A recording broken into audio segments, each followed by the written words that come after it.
this shit dope. You wanna get stuck, I guess your birthday. You got a Nintendo, my fire red, my leaf green. Hard as a diamond with the platinum sheen. I'm actually mean and I don't mean average.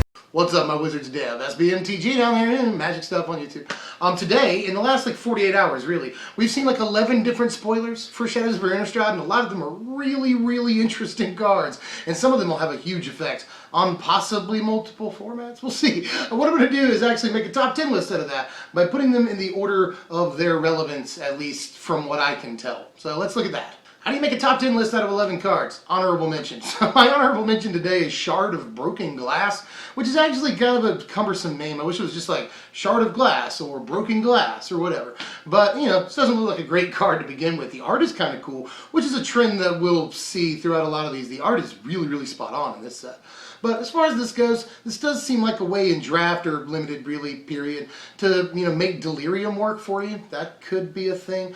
Just really any graveyard-based strategy that you want to work out of your graveyard, this could help you in limited at least. So, and it helps you, you know, equip certain creatures that need to be equipped for things to happen. We'll get to one of those a little bit later. So, you know, it has its reasons to be around. It's just kind of a cool card, and this is one of those interesting designs. And we'll see a couple of those as we go through the list. Really interesting design in this set, so just wanted to point this out because it had to go somewhere on the list. My number 10 of the cards we've seen in the last couple of days here is Incorrigible Youths. I love the name of the card, first of all. Incorrigible Youths, little scamps. Then you look at the art, and it's just like a bunch of vampire kids tearing this guy apart. It's like a bunch of Blood Barons. People like the art for Blood Barons so much, they were just like, what if we made one where it's a bunch of little kids that were freaky as hell? And so, again, the art will give you nightmares, but the card is pretty cool. Kind of reminds me of Reckless Worm in some ways, you know. But even cooler, I'd always see if Reckless Worm had haste instead of trample, that'd be really cool. You just like sacrifice a point of toughness, I think, you know. Yeah, that's all. So the card is actually not that bad, especially getting limited, but I don't think you'll see really any constructed play, but the card is good and limited. Number 9 is super cute. This is Aberrant Researcher, and it's a callback, and it's a sort of way to fix Delver of Secrets, you know. Basically, this enters play as though you had already flipped Delver of Secrets, you know. It's like Insectile Aberration. It's a 3/2 flyer, same stats, same ability, whatever. But then, when you flip it in the exact same manner that you flip a Delver of Secrets, by the way, it becomes a 5/4 flyer. That seems pretty good, but again, I think this is mostly just for limited play. I think it's really priced out of constructed formats. Although we'll have to see, you know, it might have a place in Standard and something. I'm just not really sure. 4 mana is an awful lot, and you can't really flip it until your 5th turn. It's, you know, I'm just not a huge fan of that, but as a fixed Delver of Secrets, it's at least a cute callback to another card, you know, and it won't be anywhere near as important as that one. But, you know, again, in limited environments, seems like a pretty good thing to try and do. And I know that a 4 mana 5/4 flyer essentially is pretty darn good, but I'm just, you know, I said it might see standard play, but at the end of the day, I'm just not really seeing it. Let me know if you feel any different. Here's my number 8 pick. It's Abyssinian Missionaries, and this is actually my pick for like best flavor of all these cards today, and maybe best flavor I've seen in a really long time, actually. Brain in a bottle or brain in a jar is pretty darn good, don't get me wrong. But this, I just love for lots of different reasons. The fact that it comes into play as a missionary, and it's all, you know, they're nice, trying to help people. And then as soon as you arm them, they become Inquisitors. That's hilarious to me. Really good flavor win on that, and it's actually not a bad card. Again, I'm not sure that it's priced for standard play. I'm not totally sold on that. But it is cool that you get a 4/4 and you get to exile the best thing on their side of the board. Not only that, it's a 4/4 that's equipped, so it's probably bigger than that, you know. So there's a lot of reasons to try this in standard. I'm just not sold. Again, though, in limited, this card is super duper bomb, and we'll see all the freaking play because it's removal that gives you a big dude while you're doing it, which is the same reason it might see standard play. We'll have to see. I'm just not sold. My number 7 pick is Tamio's Journal, which is probably my pick for like best design of the day. The design is really cool on this, although a 5 mana legendary artifact. It's really priced out of standard play, I would say, really any play outside of maybe Commander. I could see this in EDH. It's just a really well designed card, you know. It does a lot of cool stuff, you know. Just, you know, during your upkeep or beginning of your upkeep, you get a clue. That's cool. Clues. In case, I don't know that I've even talked about Investigate, but during your upkeep Investigate, you get a clue artifact, and you can pay 2 generic, sack it to draw a card. It's actually a little bit better than it reads, I would say. Just the Investigate mechanic, period. It reads a little wonky, but it might be pretty good. And then you can tap this and sack any 3 clues. You're able to tutor up any card that you want and put it into your hand. That's actually a bunch of cool things right there. And again, maybe Commander play. I think it's priced out of seeing play anywhere else. But, you know, I just wanted to call out the design of the card. I think it's really, really cool. And people will try to make it work. It'll probably be a pet card for some players. But just really, really expensive for constructed play. My number 6 pick is Bygone Bishop, which is maybe a little bit better than I think it is. It all depends on what we get with the Investigate mechanic in this set. I think we're going to see way more with that. Bygone Bishop, though, decent stats on its own, a 3-mana 2/3 flyer, ain't too shabby, honestly. And then on top of that, we get to investigate whenever we cast a creature with CMC 3 or less. That's not bad, and it's cool that we get it on the cast and not like when the thing enters the battlefield or something like that. Although that'd be good for other reasons, but still on the cast, you know, we get a clue that basically, even if they counter the creature, that we still get the clue. So that's a thing. Spell doesn't have to resolve. But in any case, I want to talk about Investigate for just a second. Cards like this make me think that maybe we'll see an enchantment, possibly an artifact. That's like when, you know, you can sacrifice clues, or whenever a clue enters the battlefield under your control, maybe, you put a counter on the artifact or the enchantment, and then when it's got X amount of, you know, counters on it, you win the game. Something like that.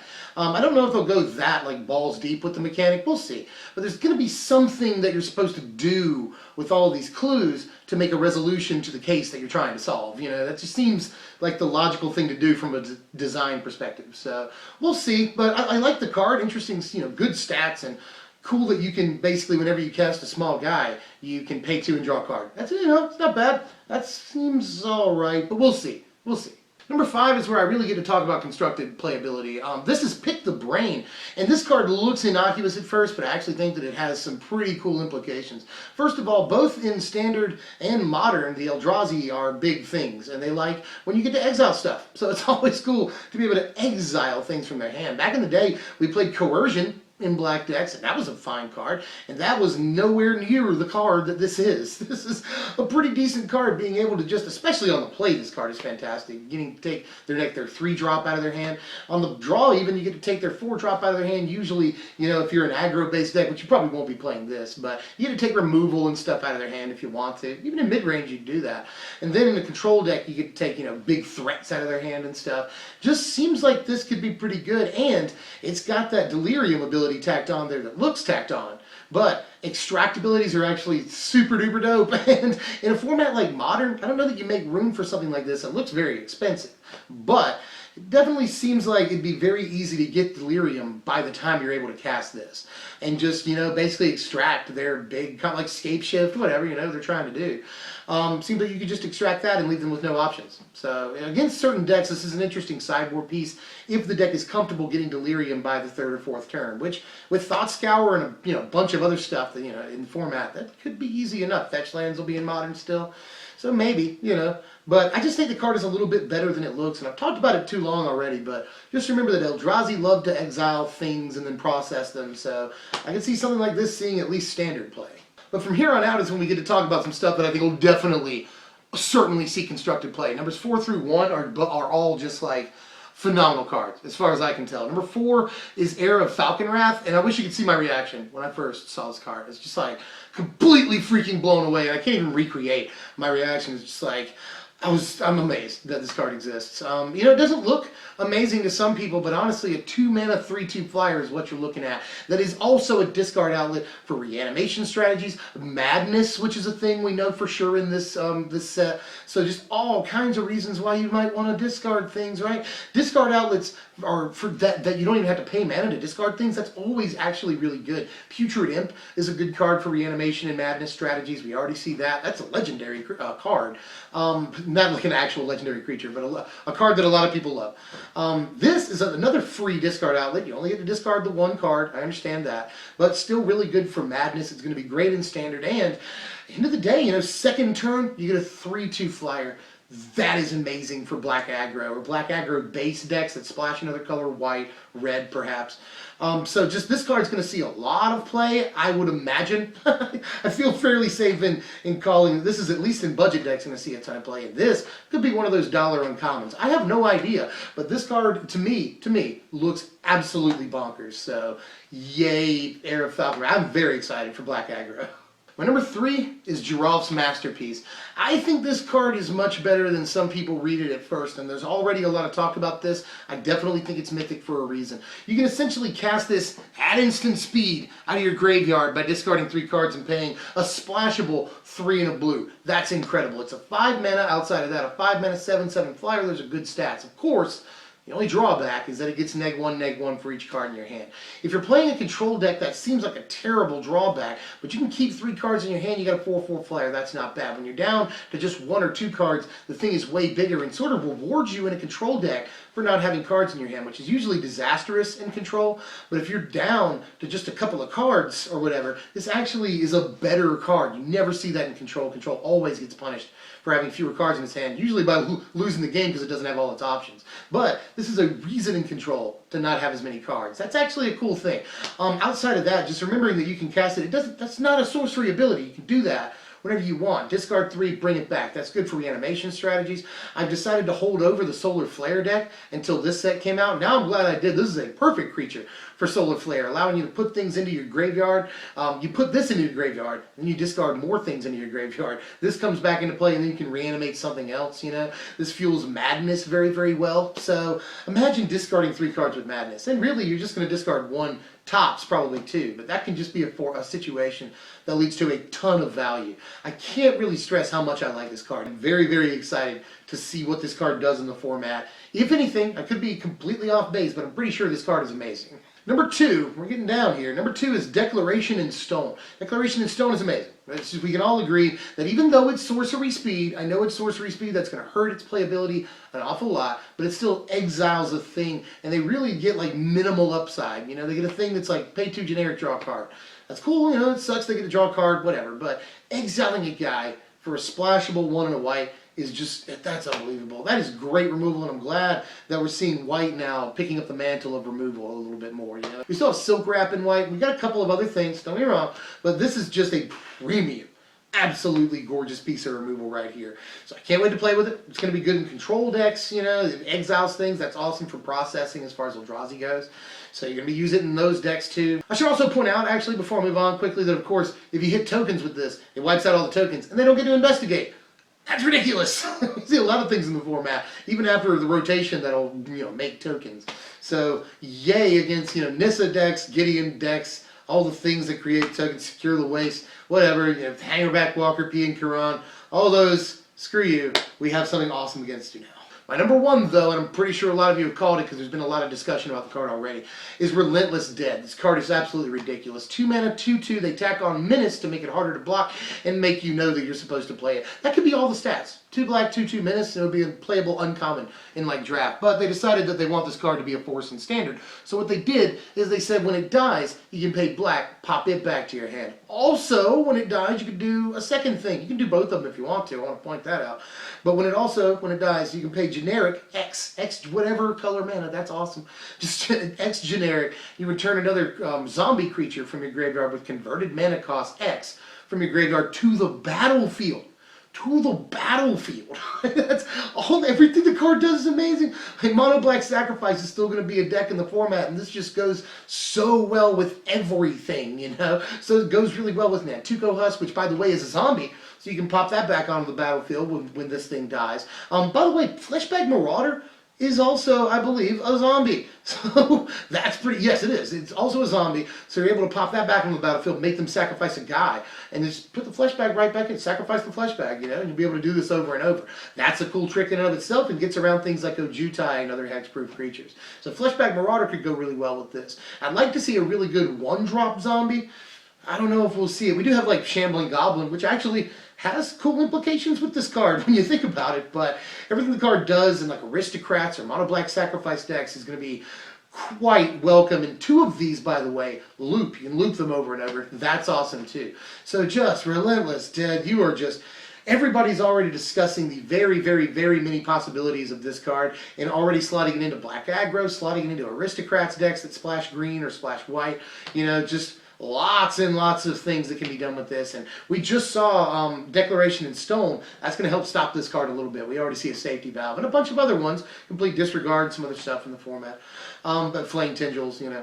But this is just good no matter what safety valves are available in the format, I think. Just read this card. It might be play in Modern, you know. People are talking about this card in Legacy. So this is just an incredible 2-drop, and it's another thing that could make Black Aggro a real possibility. Taking over the mantle from Atarka Red. We'll see. We'll see how that works out. But Black Aggro might be real in this format, and this card might be real in Eternal format. So pay close attention to what people do with this card, because it's going to be a definite player in Magic.